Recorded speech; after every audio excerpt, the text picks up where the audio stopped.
Alright, so I'm a bit sick while recording this video, so please just bear with me. Okay, so before I jump to the video, I just want to say that on my last video, I got a lot of comments talking about how I talk a bit fast and jump up my words. I've read through all like 7 comments and I'll try to fix it. I hope it's a lot better in this video. Please like and subscribe. When I started writing the script for this video, I didn't really have a lot to talk about. Unlike a lot of other manga I've covered on the channel, Tenkaichi isn't really plot based. Like, at all. The entirety of the manga is just straight unadulterated hands, so I wasn't exactly sure how I was going to go about talking about it, but I think I might have figured it out. So the story goes something like this.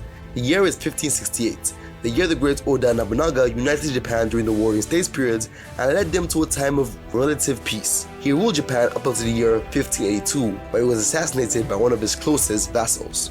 Well, that's how the story was supposed to go. You see, Nobunaga was known for his ruthless tactics and unwavering determination in his quest for power. His ambition and aggressive nature led him to conquer and control numerous provinces, so much so that he was known as the Demon King of the Sixth Heaven, a being of such high rank in Buddhist mythology that he was said to have attempted to tempt Buddha and stop him from reaching enlightenment. And I think Yosuke Nakamaru and Kyotaro Azuma, the author and illustrator of the manga, took this information and ran with it. Because in the manga, Oda Nobunaga is this old, psychotic, seemingly all-powerful ruler, who in his last days decides to have a tournament to find the strongest warriors in the entirety of Japan to succeed him. And the lineup is absolutely insane. We have Miyamoto Musashi, yes, that Musashi, the main character of Vagabond, the greatest swordsman in Japanese history. The same Musashi killed a man at 13 and fought hundreds of men all over Japan while dual-wielding wooden katanas, paid for winning over 60 duels in his life. He was so goated, in fact, that it was believed no man ever killed him. He died of a lung disease. Next we have Honda Tanakatsu, a samurai from a long lineage of proud samurais, who at age 14 had already gotten his first kill on the battlefield and proceeded to be involved in over 50 major military campaigns in his 62-year lifespan.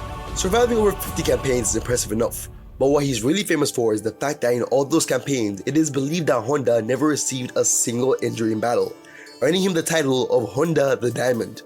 Toda Seigen, a renowned warrior who after the death of his grandson went blind and retreated into the mountains, where he honed his skills to the point that it was believed he was over 10 times better than when he had his sight. It was said that the hand of fate itself now guided his blade. Yasuke, the first black samurai in Japan and the shield of the Oda, Poison Muscle Mommy, and multiple other heroes from Japanese history. See how I said history and not mythology? Because to my surprise, almost everyone in this manga actually walked the earth at some point. Sure, their feats might be a tad exaggerated in the manga, but they accomplished these feats nonetheless. Musashi really did travel Japan and fight fully armored samurais with just a wooden sword.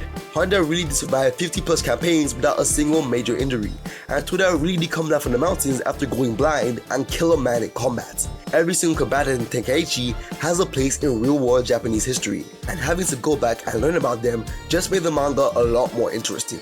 In a manga like this, where stories take sort of a backseat to the arts and fight sequences, having the characters be actual Japanese heroes adds a layer of depth that would have otherwise been lost behind the fights. And believe me, it would have been lost, because Tenkaichi is just the best warriors in Japan flexing at this point. From the very first fight between Musashi and Honda, we're giving such high-level arts and fight sequences that I was actually left visibly shocked at some of the panels of the manga. Musashi and Honda's fight was a straight-on head-to-head battle of strength and will, and it was drawn with an alarming level of beauty, to the point where you might even forget that this is a fight to the death. Simple, clean lines make every single moment, movement, every muscle fiber look like it was drawn in 4K. And that's the first, and in my opinion, the least interesting fight in the manga. The second fight alone puts the first in this place multiple times, because Toda Seigen, the blind swordsman, fueled by immense vengeance, was a man who had surpassed human limitations through pure skill and now stands in the realm of demons and gods. He fights Fuma, a being whose physical abilities denied the gods to begin with. It's a battle that shows the human body truly has no limits when it strives to achieve a goal. Fuma's lust for battle is so strong that she's willing to take a drug that lowers her lifespan if it means killing Toda. And Toda's determination is so strong that he was able to swing his blade down with killing intent even after having his heart ripped clean out of his chest. And this is just a battle between humans. When beings renowned as gods throughout the entirety of Japan step on the stage, the battle and arts are elevated to the highest point in the manga. When a being said to be so strong, his bare hands could change the course of rivers, fights a man whose swordsmanship is so great he's banned from ever unsheathing his sword, meets in an iron cage, it's soon realized that the cage is nothing against two beings who've earned the title of God in their own right. But all of these characters mean nothing in the face of my own favorite character, Hayashizaki Jinsuke, the God Slayer, who probably has the most interesting origin story of anyone in the manga as of the last chapter updates. So there you have it, Tenkaichi, the battle manga based on Japanese history, but not history as we know it. Thank you for watching. This was the source material, signing out. Please remember to like, subscribe, and have a great day.